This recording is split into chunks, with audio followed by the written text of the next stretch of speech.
And this is really timely information to have, isn't it? Well, you know, I've been, since we've been doing the show, by the way, we've been doing this a year now. Really? The 28th of January last year was our first show with you.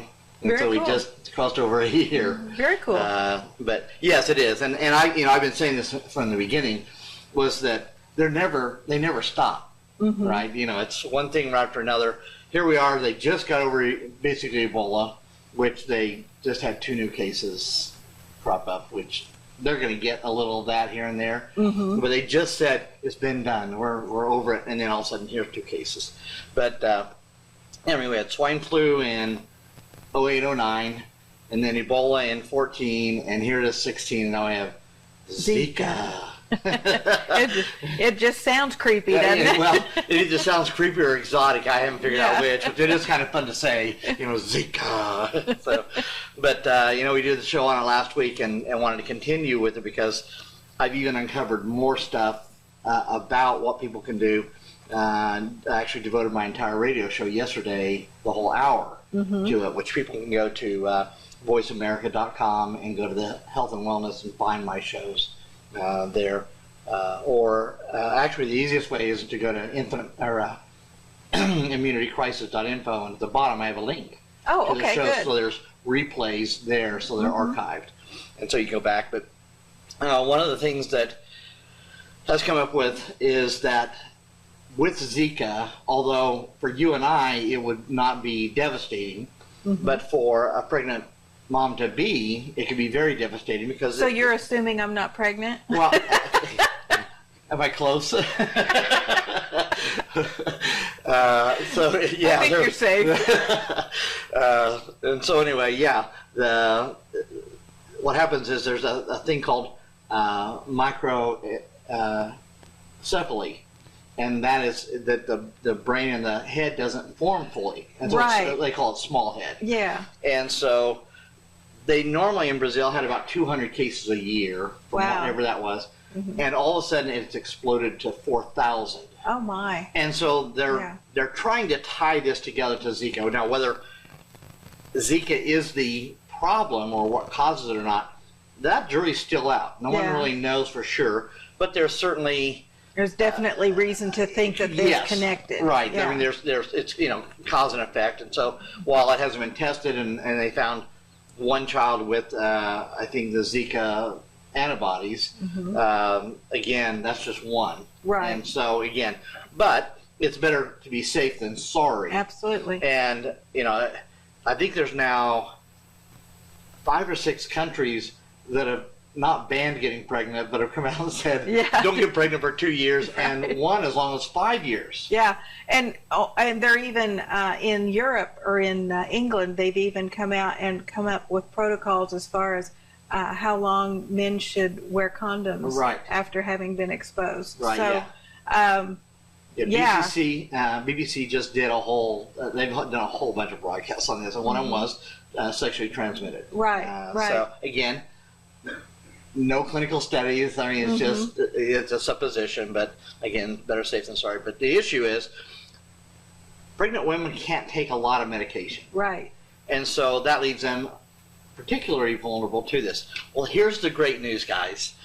I talk about a guy named Dr. Klenner, Frederick Klenner, back in the 30s, 40s, 50s, 60s, and 70s. He practiced a long time. Well, he figured out that when a woman is pregnant, that her vitamin C levels drop because the baby takes a lot of it. Sure. And so Irwin Stone, in his book called The Healing Factor, goes through and does the actual numbers. So if you're supposed to get 75 and the baby's taken 40 to 50, that's not leaving you very much. Right. So Dr. Klenner gave what was considered large doses. Now the large doses, and he treated over 300 pregnant women with these dosages and reported virtually no complications in any of the pregnancies or deliveries. Wow. And so that's not a, we did this with 3 people and no, 300. Yeah. And one of the women in that whole cycle, I think they said she had 10 children. Oh my. So it wasn't not all at one time. No, not all at once. Poor lady. That would be a bit much. Yeah, but yeah, no, she delivered 10 children, and she was on that protocol with him. And as we talk about building your immune system to fight the Zika virus, we talk about increasing it. Now, his standard was 30 milligrams per pound of body weight. And so for most people, that's in the 5,000 to 6,000 range. Well, interestingly enough, the hospital nurses around Reidsville, North Carolina, even noted that the infants who were the healthiest and happiest were what they called vitamin C babies. Really? And so another MD, Abram Hoffer, also reported that he had observed a complete absence of birth defects in babies born to his vitamin C taking mothers to be as well. And so it's not just one doctor. That's very encouraging news. And German doctors have started adopting this, and they've got all the same types of results. Yeah. So it's not dangerous. Klenner gave 4,000 milligrams each day to women in their first trimester, 6,000 in the second, and 8 to 10,000 in the third. And some of them, he moved it till they reached bowel tolerance, but some of them were taking as high as 15,000 milligrams a day. Wow. Because the development of the baby and all that goes on, and when they start lactating, that takes a lot more as well. So at the end of the pregnancy, you've got a baby and you're lactating, and so, but there were no miscarriages out of the group of 300 women.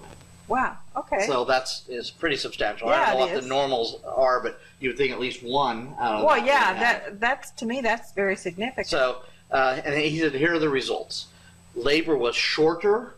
Really? And less painful. Nice. We have any women out there voting for the shorter labor and less painful? Yeah, no kidding. Stretch marks rarely seen.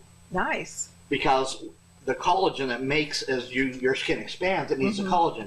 When you have stretch marks, it's because your skin was growing faster than the skin was being able to grow, which was a lack of vitamin C and collagen. And so that becomes a scar. Well, see, and nobody tells you this stuff. Nobody tells you this stuff when you need it. Right. No postpartum hemorrhaging at all, and no toxic medications, no cardiac distress, and none of the babies needed to be resuscitated, which happens, I guess, on a pretty regular basis. Often, yeah. So anyway, but that's, out on the website. Go out to that. Go out to, and we've got a link to my blog. This broadcast will be out on the Virus Whisperer in my Zika post. And a Zika page, so you can get all this information again.